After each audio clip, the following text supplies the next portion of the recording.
नमस्कार दोस्तों, GS with Manish में आप सभी प्रिय मित्रों का हार्दिक स्वागत है। दोस्तों, सीटेट 2022 के लिए पर्यावरण अध्ययन की इस महत्वपूर्ण श्रृंखला के अंतर्गत आज हमारी प्रैक्टिस सेट की 7वीं क्लास है, जिसके अंतर्गत आज हम पुनः 25 प्रश्नों का अध्ययन करेंगे। जो प्रश्न काफ़ी महत्वपूर्ण हैं, जो सीटेट 2022 में पर्यावरण अध्ययन की दृष्टि से हद तक मददगार आप लोगों के लिए साबित होंगे। जिसमें हमारा आज का पहला प्रश्न है, पशुओं की त्वचा पर विविध पैटर्न या डिज़ाइन पाए जाते हैं। ऑप्शन नंबर ए कह रहा है उनकी त्वचा पर बालों के कारण होते हैं, उस जलवायु के कारण होते हैं जिसमें वे रहते हैं, उनकी शारीरिक शक्ति को इंगित करते हैं, परावर्तित प्रकाश के कारण होते हैं। तो पशुओं की त्वचा पर जो विविध प्रकार के पैटर्न या डिज़ाइन पाए जाते हैं वह उनकी त्वचा पर बालों के कारण होते हैं। ठीक है, पशुओं की त्वचा पर विविध प्रकार के पैटर्न या डिज़ाइन उनकी त्वचा पर उपस्थित बालों के कारण होते हैं। अगला प्रश्न देखेंगे। हमारा अगला प्रश्न है, जो व्यक्ति जंगल में कम से कम 25 वर्षों से रह रहे हैं उनका उस जंगल भूमि पर और उसमें पैदा होने वाली वस्तुओं पर अधिकार है। यह जनादेश किसके द्वारा दिया गया है? भूमि अधिग्रहण अधिनियम 1894, संविधान आदेश अधिनियम 2012, भारतीय जंगल अधिनियम 1927, जंगल अधिकार अधिनियम 2007। तो जो व्यक्ति जंगल में कम से कम 25 वर्षों से रह रहे हैं उनका उस जंगल भूमि पर और उसमें पैदा होने वाली वस्तुओं पर अधिकार है। यह जनादेश जंगल अधिकार अधिनियम 2007 द्वारा दिया गया है। यह प्रावधान किया गया है जंगल अधिकार अधिनियम 2007 में कि व्यक्ति जंगल में कम से कम 25 वर्षों से रह रहे हैं उनका उस जंगल भूमि पर और उसमें पैदा होने वाले वस्तुओं पर अधिकार है। प्रश्न देखेंगे। हमारा अगला प्रश्न है, निम्नलिखित में से कौन सा पक्षी कैक्टस पौधों के कांटों के बीच अपना घोंसला बनाता है? चीता, शकरखोरा, बया, कलचिड़ी। हमारा आंसर हो जाएगा फाख्ता। ऑप्शन नंबर ए सही हो जाएगा। हमारा अगला प्रश्न है, हमारे देश के लगभग सभी भागों में मिर्च का उपयोग भोजन पकाने में किया जाता है। हमारे देश में मिर्च को लाने वाले व्यवसायी कहाँ से आए थे? ऑस्ट्रेलिया से आए थे कि उज्बेकिस्तान से आए थे, दक्षिण अमेरिका से आए थे या अफगानिस्तान से आए थे? तो ये जो व्यवसायी थे ये दक्षिण अमेरिका से आए थे, अतः ऑप्शन नंबर सी हमारा सही हो जाएगा। अगला प्रश्न देखेंगे। हमारा अगला प्रश्न कह रहा है, नीचे दिए गए खाद्य पदार्थों के किस समुच्चय में लौह तत्व प्रचुर मात्रा में पाया जाता है? ठीक है, बंद गोभी भिंडी गुड़, आंवला पालक गुड़, आंवला पालक आलू और आंवला आलू टमाटर। तो सही आंसर जो हमारा हो जाएगा आंवला हो जाएगा, पालक हो जाएगा, गुड़ हो जाएगा। तो ऑप्शन नंबर बी हमारा इस प्रश्न का सही आंसर हो जाएगा। प्रश्न देखेंगे। हमारा अगला प्रश्न कह रहा है, प्रत्येक स्थान के नाम के साथ उस क्षेत्र में बनाए जाने वाले सामान्य घरों में सही विवरण का मिलान कीजिए। ठीक है, ये स्थान दिए हुए हैं और ये इस स्थान से संबंधित घर दिए हुए हैं। हम लोगों का ये काम है कि किस स्थान से संबंधित कौन सा घर है उसका मिलान करना है। ठीक है, तो मनाली में किस प्रकार के घर पाए जाते हैं? तो मनाली में पत्थर या लकड़ी से बने ढालू छत वाले घर पाए जाते हैं। ठीक है, राजस्थान में किस प्रकार के घर पाए जाते हैं? तो राजस्थान में मिट्टी के घर होते हैं और उनकी छतें कटीली झाड़ियों से छाई होती हैं। असम में किस प्रकार के घर पाए जाते हैं? तो असम में बांस के खंभों पर बने ऊंचे उठे हुए घर पाए जाते हैं। और लद्दाख में किस प्रकार के घर पाए जाते हैं? तो लद्दाख में पत्थर के बने घर जिनके फर्श और छतें लकड़ी की होती हैं। ठीक है, एक बार देख लीजिए मनाली में किस प्रकार के घर पाए जाते हैं। तो मनाली में पत्थर या लकड़ी से बने ढालू छतों वाले घर पाए जाते हैं। राजस्थान में किस प्रकार के घर पाए जाते हैं? तो राजस्थान में मिट्टी के घर जिनकी छतें कटीली झाड़ियों से छाई होती हैं, ऐसे घर पाए जाते हैं। असम में किस प्रकार के घर पाए जाते हैं? तो असम में बांस के खंभों पर बने ऊंचे उठे हुए घर पाए जाते हैं। और लद्दाख में जो घर हैं इनकी विशेषता है पत्थर के बने घर जिनके फर्श और छतें लकड़ी की बनी होती हैं। तो अगला प्रश्न देखेंगे। हमारा अगला प्रश्न कह रहा है, नीचे पौधों के बारे में बच्चों के कुछ सहजानुभूत विचार दिए गए हैं, इनमें से कौन सा विचार वैज्ञानिक दृष्टि से ठीक है? घास पौधा नहीं है, कुछ सब्जियां फल होती हैं, बीज किसी पौधे का हिस्सा नहीं होते, गाजर और बंद गोभी पौधे नहीं हैं। तो ऑप्शन नंबर बी बिल्कुल सही हो जाएगा। जो बच्चों के विचार वैज्ञानिक दृष्टि से ठीक हैं कि कुछ सब्जियां जो होती हैं वो फल होती हैं। अगला प्रश्न देखेंगे। हमारा अगला प्रश्न कह रहा है, कक्षा 4 की एक शिक्षिका ने अपने विद्यार्थियों से कहा, कुछ वयोवृद्ध लोगों से यह पूछिए कि जब वे जवान थे तो क्या उन्होंने कुछ ऐसे पौधे देखे थे जो आजकल नहीं दिखाई पड़ते हैं। तो उपयुक्त प्रश्न के पूछे जाने पर निम्नलिखित में से किस फसल के आकलन की संभावना नहीं है। प्रयोग का, चर्चा का, प्रश्न पूछने का, अभिव्यक्ति का।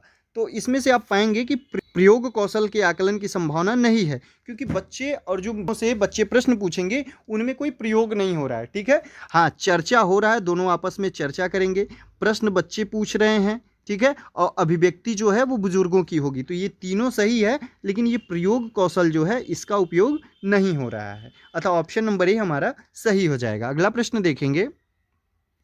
हमारा अगला प्रश्न कह रहा है, निम्नलिखित में से कौन सी बीमारी रुके या इकट्ठा हुए पानी से हो सकती है। चेचक, मलेरिया, पोलियो, निमोनिया। तो ऑप्शन नंबर बी बिल्कुल सही हो जाएगा। मलेरिया जो बीमारी है यह रुके हुए इकट्ठा हुए पानी से होती है। ठीक है, अगला प्रश्न देखेंगे। नीता आंध्र प्रदेश जाती है और 2 साड़ियाँ खरीदती है जो खास तौर पर वहीं बनाई जाती हैं, वे क्या कहलाती हैं। कलमकारी और कंथा, पोचमपल्ली और कलमकारी, पोचमपल्ली और कांजीवरम, कलमकारी और चंदेरी। तो नीता आंध्र प्रदेश जाती है और 2 साड़ियाँ जो खरीदती है जो खास तौर पर वहीं बनाई होती हैं, वे पोचमपल्ली और कलमकारी कहलाती हैं। तो ऑप्शन नंबर बी हमारा सही हो जाएगा। अगला प्रश्न देखेंगे। हमारा अगला प्रश्न कह रहा है, भारत में बिहार के सापेक्ष जम्मू कश्मीर और गोवा की स्थिति क्या है। अब देख लीजिए, इसको थोड़ा सा समझना पड़ेगा आप लोगों को कि ये बिहार की स्थिति है और कह रहा है जम्मू कश्मीर और गोवा की स्थिति। तो यहाँ जम्मू कश्मीर की स्थिति हो जाएगी बिहार के सापेक्ष और गोवा की स्थिति यहाँ हो जाएगी। तो प्रश्न हमारा ये कह रहा है कि बिहार के सापेक्ष जम्मू कश्मीर और गोवा की स्थिति क्या है। ठीक है, तो आप देखेंगे बिहार से जम्मू कश्मीर की जो स्थिति है यह उत्तर पश्चिम में है। ठीक है ना, ये रहा आपका उत्तर, ये रहा आपका दक्षिण, ये रहा पूर्व और ये रहा पश्चिम। तो जम्मू कश्मीर की स्थिति जो बिहार से है यह उत्तर पश्चिम में है, तो उत्तर पश्चिम हो जाएगा, उत्तर पश्चिम जम्मू। और गोवा की स्थिति जो हो जाएगी यह हो जाएगी दक्षिण पश्चिम। ठीक है, गोवा की स्थिति जो हो जाएगी ये दक्षिण पश्चिम हो जाएगी। तो हमारा पश्चिम और दक्षिण पश्चिम जो है ऑप्शन नंबर बी में सही हो जाएगा। ठीक है, ऑप्शन। हमारा अगला प्रश्न कह रहा है, बाला का पूरा रूप क्या है। ठीक है, बाला का पूरा नाम क्या है। अधिगम सहायक के रूप में ब्रेल, अधिगम सहायक के रूप में बिल्डिंग, ब्रेल सहायता प्राप्त अधिगम आकलन, मस्तिष्क सहायता प्राप्त अधिगम असाइनमेंट। ठीक है, तो बाला का फुल फॉर्म जान लीजिए। बाला बिल्डिंग एज लर्निंग एड।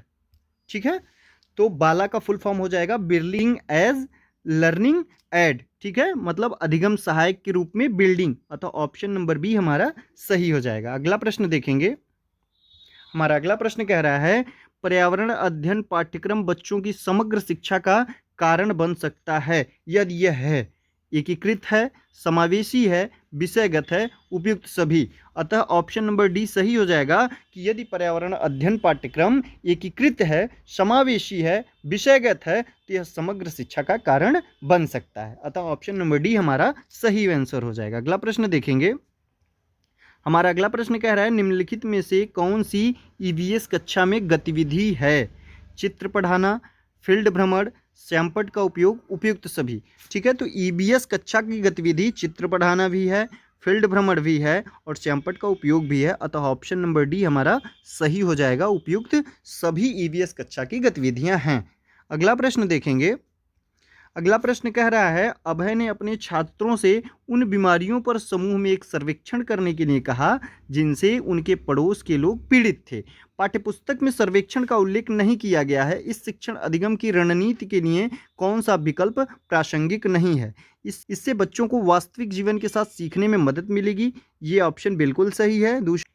इसने बच्चों को डेटा हैंडलिंग समझने और एक साथ काम करने में सक्षम बनाया, ये भी बिल्कुल सही है। तीसरा कह रहा है इससे समुदाय को उन बीमारियों को समझने में मदद मिली जिनसे वे पीड़ित थे। ठीक है, बच्चे आकलन कर रहे हैं, इसमें समुदाय को इससे कोई जानकारी नहीं मिलेगी, अतः ऑप्शन नंबर सी हमारा सही नहीं है। डी कह रहा है इसने समुदाय के साथ बातचीत करने का अवसर प्रदान किया है, तो ये भी बिल्कुल सही हो जाएगा कि बच्चे समाज में जाएंगे, लोगों के बीच जाएंगे तो उनसे बातचीत करने का उन्हें अवसर मिलेगा। तो हमारा ऑप्शन नंबर सी जो है इस प्रश्न का आंसर हो जाएगा। ठीक है, अगला प्रश्न देखेंगे। हमारा अगला प्रश्न कह रहा है सुषमा चाहती है कि उसके छात्रों को पेड़ों के संरक्षण के लिए संवेदनशील बनाया जाए। निम्नलिखित में से कौन सी ऐसा करने की सबसे उपयुक्त रणनीति है? समूह चर्चा, पोस्टर बनाना, बच्चों को एक पौधे को अपनाने और पोषित करने में मदद करना, कक्षा में बहस आयोजित करना। तो ऑप्शन नंबर सी बिल्कुल सही हो जाएगा, बच्चों को एक पौधे को अपनाने और पोषित करने में मदद करना। अगला प्रश्न देखेंगे। हमारा अगला प्रश्न कह रहा है एक ऐसी वस्तु जिसमें से कोई प्रकाश किरण गुजर नहीं सकती कहलाती है।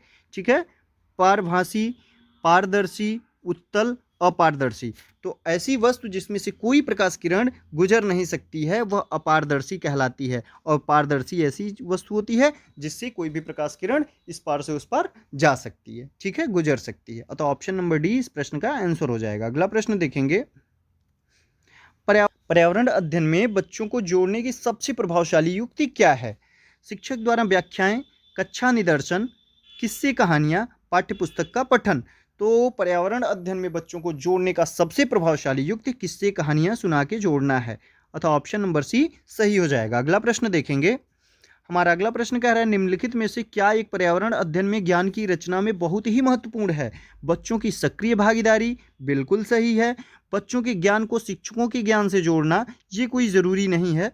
पर्यावरण अध्ययन को कक्षा की चारदीवारी से बाहर सीखना, बिल्कुल सही है कि पर्यावरण अध्ययन जो है वो बच्चे कक्षा में ही ना सीखें बल्कि कक्षा के बाहर वो अपने परिवेश में भी सीखें। ठीक है, अगला कह रहा है बच्चों के स्थानीय ज्ञान को विद्यालय के ज्ञान से संबंधित करना। बिल्कुल सही है कि बच्चों के स्थानीय ज्ञान को, उनके व्यवहारिक ज्ञान को कक्षा के विद्यालय के ज्ञान से संबंधित करना, जोड़ना। ठीक है, तो ए सी डी हमारा बिल्कुल सही हो जाएगा। ए सी डी एक साथ ऑप्शन नंबर सी में है, अतः ऑप्शन नंबर सी हमारा बिल्कुल सही आंसर हो जाएगा। अगला प्रश्न देखेंगे। निम्नलिखित में से क्या पर्यावरण अध्ययन में आकलन के लिए संकेतक नहीं होना चाहिए?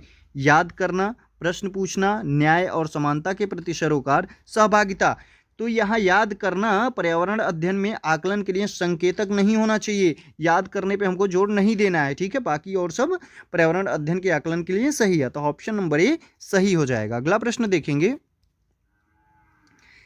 निम्नलिखित राज्यों के समूह में से किस एक समूह के समुद्र तट अरब सागर पर हैं? ठीक है, निम्न अरब सागर का तट कौन सा है और बंगाल की खाड़ी का तट कौन सा है? तो ये मान लीजिए हमारा प्रायद्वीपीय भारत है। ठीक है, ये हमारा प्रायद्वीपीय भारत है। ये जो तट है इसको हम लोग कहते हैं, इस तट को कहते हैं पश्चिमी तट,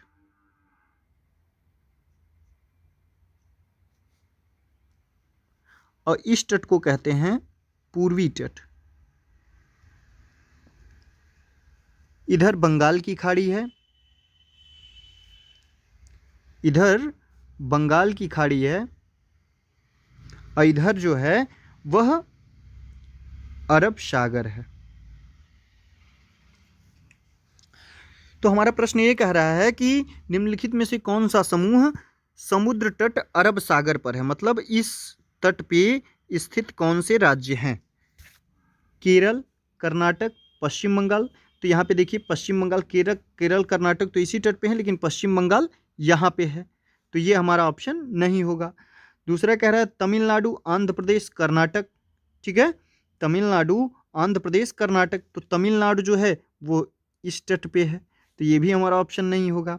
कर्नाटक, केरल, गुजरात कह रहा है, तो गुजरात यहाँ पे है, कर्नाटक यहाँ है और केरल यहाँ है, तो हमारा ऑप्शन नंबर सी बिल्कुल सही हो जाएगा। आई बात समझ में? चौथा देखिए आंध्र प्रदेश, तेलंगाना, उड़ीसा कह रहा है, तो उड़ीसा यहाँ है, इसलिए ये भी नहीं सही होगा। ऑप्शन नंबर सी हमारा सही हो जाएगा कि कर्नाटक, केरल और गुजरात जो हैं यह अरब सागर के तट से लगने वाले राज्य हैं। ठीक है, अगला प्रश्न देखेंगे। हमारा अगला प्रश्न है, भारत में कृषि को प्रभावित करने वाला मौसम का सबसे महत्वपूर्ण तत्व क्या है? तापमान, आर्द्रता, पवन, वृष्टि। तो भारत में कृषि को प्रभावित करने वाला जो मौसम का सबसे महत्वपूर्ण तत्व है वो वृष्टि है, अतः ऑप्शन नंबर डी वृष्टि अर्थात वर्षा जो है वो सही हो जाएगा। अगला प्रश्न देखेंगे, वायुमंडल की सबसे ठंडी परत कौन सी है? तापमंडल, मध्यमंडल, क्षोभमंडल, आयनमंडल। ठीक है, तो वायुमंडल की सबसे ठंडी परत जो होगी वो मध्यमंडल हो जाएगी। अब एक प्रश्न और है कि वायुमंडल में कितनी परतें हैं? तो वायुमंडल में कुल 5 परतें हैं। ठीक है, क्षोभमंडल, समतापमंडल, मध्यमंडल, आयनमंडल और बहिर्मंडल। तो वायुमंडल में कुछ परतें पाई जाती हैं, क्षोभमंडल, समतापमंडल, मध्यमंडल, आयनमंडल, बहिर्मंडल, और जो सबसे ठंडी परत होती है वो मध्यमंडल सबसे बीच वाली होती है। निम्नलिखित भारतीय राज्यों में से किस राज्य की कोई समुद्री सीमा नहीं है? गुजरात, गोवा, राजस्थान, महाराष्ट्र। तो राजस्थान राज्य की कोई समुद्री सीमा नहीं है। गुजरात का भी समुद्री सीमा है, ठीक है, गोवा का भी समुद्री सीमा है और महाराष्ट्र का भी समुद्री सीमा है। ये तीनों जो हैं ये पश्चिमी तट पे हैं, बाकी राजस्थान की कोई समुद्री सीमा नहीं है, अतः ऑप्शन नंबर सी हमारा सही हो जाएगा। अगला प्रश्न देखेंगे, भारत में प्रोजेक्ट टाइगर की शुरुआत हुई 1973, 1982, 1992, 1996। तो भारत में प्रोजेक्ट टाइगर की शुरुआत 1973 ईस्वी में हुई थी, ठीक है ना। अप्रैल 1973 में बाघ परियोजना प्रारंभ किया गया, जिसका प्रमुख उद्देश्य क्या था? कि जिसका प्रमुख उद्देश्य बाघों को समाप्त होने से बचाने का था, अतः ऑप्शन नंबर ए हमारा सही हो जाएगा। है 25 महत्वपूर्ण प्रश्न जिसका हम लोगों ने प्रैक्टिस किया, तो इसका एक बार आप लोग पुनः रिवीजन कर लीजिएगा, जिससे कि आपके एग्जाम में अगर ये प्रश्न आए तो आपसे ये प्रश्न छूटे ना। ठीक है, ठीक है, मिलते हैं अगली क्लास में। तब तक के लिए आप लोग अपना ख्याल रखें और पठन पाठन को सुचारू रूप से ऐसे चलाते रहें। धन्यवाद।